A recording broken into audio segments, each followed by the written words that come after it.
What's good, YouTube? It's your boy Khiry, and welcome to Khiry TV. In today's video, we are reviewing the movie Sinners.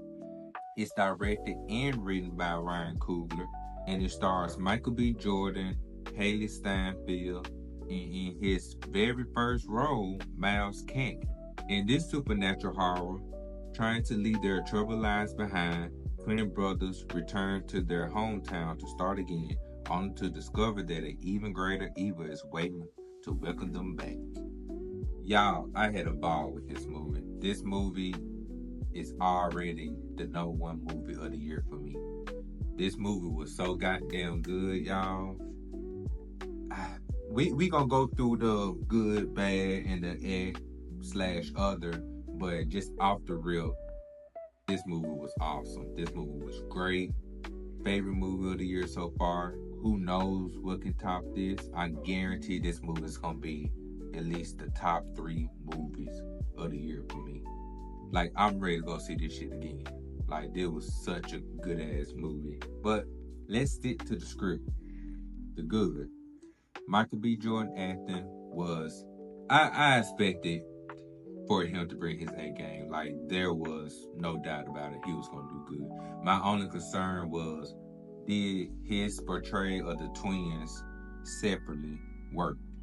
And I'm here to tell y'all that shit worked. 5 to 10 minutes into watching them together, well, I'm saying them like Michael B. Jordan is 2 people, but he's playing 2 people. He's playing 2 different twins. I think their name was Stack and Smoke. That was their name. Stack and Smoke was the twins' name. And Stack is I think Stack was the cool brother who wore blue. And I think Smoke was the, I guess, extroverted brother that wore red. So, 10 minutes into the film, you could kind of tell it's Michael B. Jordan playing the characters. But once they start introducing the other characters, they legit feel like 2 different people. It legit felt like Michael B. Jordan had a twin brother throughout the whole film. And that was kind of crazy to me. And I guess because all the other characters had their own type of, I guess, personality, it kind of brought their personality, made it more brighter, I guess. So Michael B. Jordan was great in this movie. And they didn't feel like very extreme opposite twins. They actually almost felt like the same person. I guess they feel like the same person because it is the same person playing them. But I don't know. They both was like very street sense. They had a lot of similarities, but you could tell the difference. You could still tell the difference in the twins. So, like, if you would have saw those twins in real life, you would get confused who is who. The only way you'll know who is who for certain is because one brother always wear red and the other brother always wear blue. That's the only way. Cause they like facial hair is damn near the same, and their haircut is damn near the same. The next person on my list that did good is Hailee Steinfield.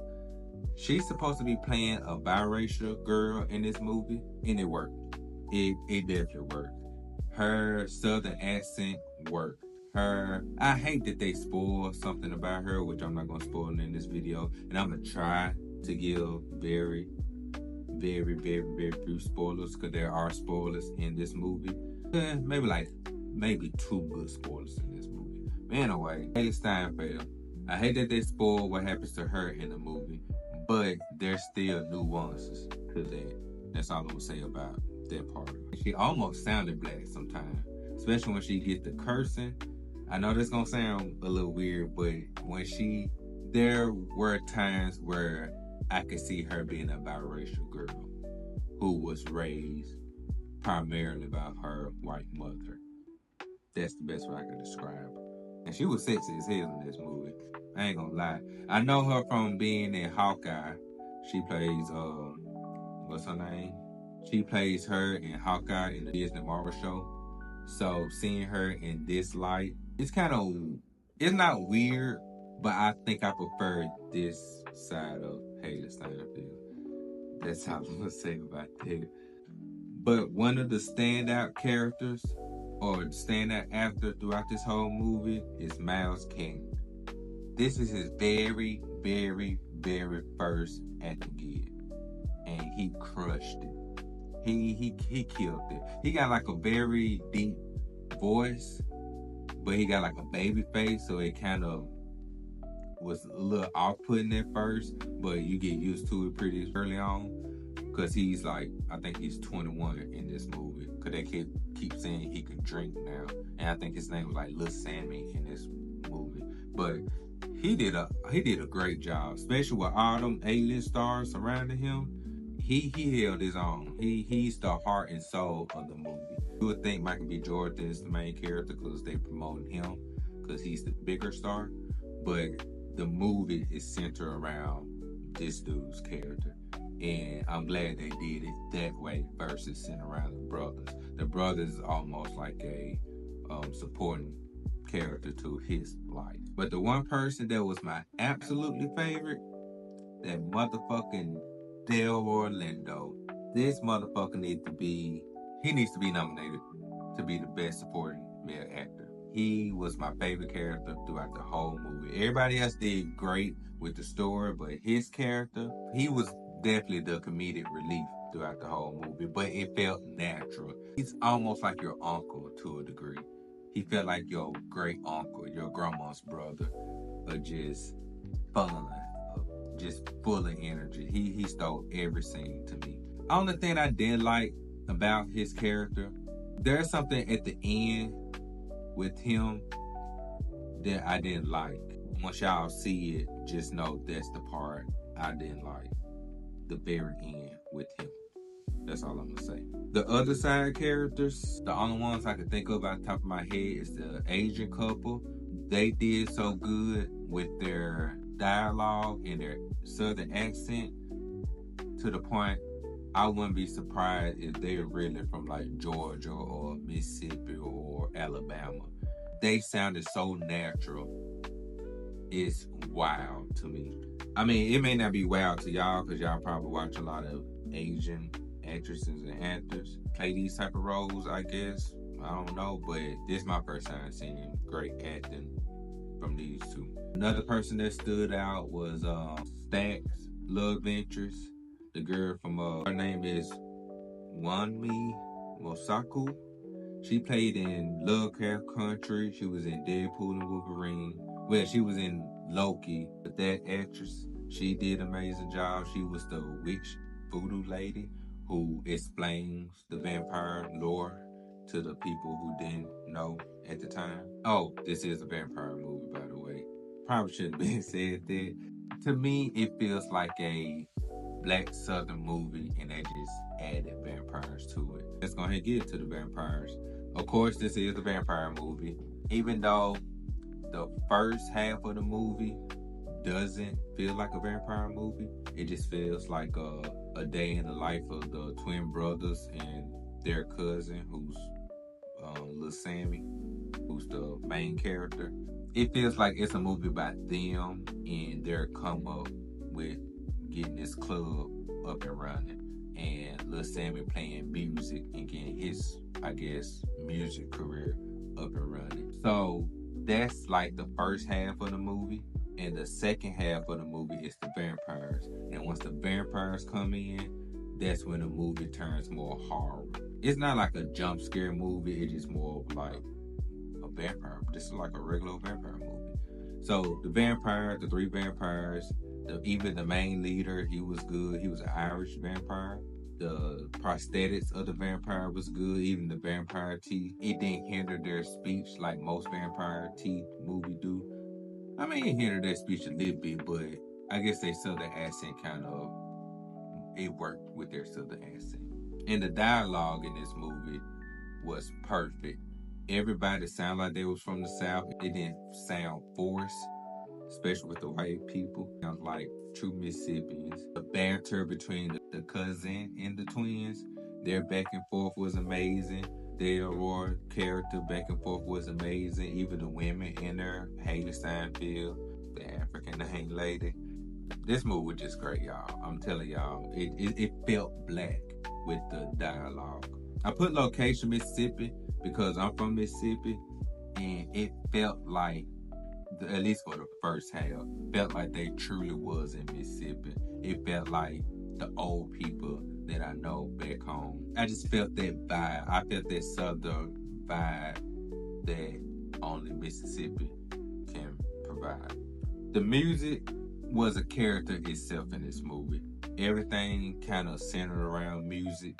It plays a big part of this movie because the kid or the young man, he plays the guitar, and he's the reason why. And this is in the trailer. This is not really a spoiler. His music brings the vampire to the club, and they even had like musical numbers. It's like 3 of them, 2 of them from the club, and 1 from the vampires. And that's all I'm gonna say. I don't want to say too much. Also, how the witch lady explained vampires to the people that was at least left alive was great. She explained it so well that a kid could understand. And I may be over exaggerating a little bit, but I just remember understanding that part of her explaining what a vampire is and how to kill a vampire was so well done. There were some funny moments in here, mainly at the beginning, because it just showed throughout their daytime, their life, and most of the funny moments come there. But once the vampires come, the funny moments kind of dial down a lot. The only 2 bad things I can think of just really randomly is the love making scene was awkwardly done. The lead up to it was kind of awkward, and then the actual love making scene was just awkward. And I was like, I was like, ah. And I also feel like it ended like multiple times. It was like there was one ending here, and then you think they're wrapping another, then here comes another different ending, and then they feel like they're wrapping another, and then here comes the final ending. And really, it was like 2 endings in the actual movie, and then there was like a post-credit scene, which we about to roll to with the others. That was an ending on its own. And it's not a post-credit scene that's at the end of the credits. It's like a mid-post-credit scene. And that post-credit scene is not like a quick 30 seconds. It's like a whole fucking scene, like 5 minutes. And it really ends the movie. So that's like the official ending. You'll know what I'm talking about once you watch the movie. So just know that there's a post-credit scene. This is a very R-rated movie. They don't show you like ass and titties or nothing like that. But I guess the language is very rated R. And I'm not meaning language in the sense of fuck and shit. They say some vulgar stuff. And I guess it's very vulgar to be in the 1930s. I was like, damn, they was talking like that even back then too. They sound just like us in today's time. So that's in the and other. And that, I was fine with it. Like, I enjoyed it. But if you want to take your parents to see this, just know that they talk very black brunch. I wrote From Dusk to Dawn because it feels like a From Dusk to Dawn movie it's about vampires, but the first part of Dusk to Dawn was more of a heist crime movie, a brother crime movie, and then the other half of Dusk to Dawn was vampires. This is pretty much what this movie is. I also put Reincarnated because there's a song by Kendrick Lamar on his GNS album called Reincarnated. This movie centers reminds me of this song. I guess with the first verse about him playing the guitar and all that, just felt like it was inspired by this movie. Probably reaching like a motherfucker, but that's just how I feel. And I put Slow Burn because this is a 2-hour movie, and I feel like the first hour is them introducing all the characters that you gonna meet fighting the vampires, and just their day leading up to that. Like I said, it's a 24-hour movie. In their world, this movie happens within 24 hours, and you literally gonna spend the first hour throughout the day, and then the last hour of the movie throughout the night. It's just a slow burn movie, just to warn y'all. But my ratings for this movie, A+. I know I should give it an A- because of the 2 bads that I have, but I don't feel right giving this movie an A-. this bitch deserve an A+. I know it was 100% on Rotten Tomatoes, but now it's 99%. I'm pretty sure that person who watched this movie, who gave it a Rotten Tomato, thought this was gonna be a vampire movie throughout the whole movie, like a 2-hour vampire movie, and I think they were disappointed by that. I could see that happen. I could see people going in thinking this is a pure vampire movie and was let down because the vampire don't come to the last half. Or I think they just some secret racist motherfucker who just didn't like the white people racist undertone that they have, which it was the 1930s. 75% of white people was racist. So, and you're in Mississippi, they probably deep down racist. I'm okay with them not liking it because this movie wasn't meant for them. It's meant to celebrate black people. I really enjoyed this movie. Then act like you mean it. But do you think this deserves 100%? Comment down below what you think about the movie. Are you excited to see the movie? Like, comment, share, subscribe, all that YouTube shit. And we are out.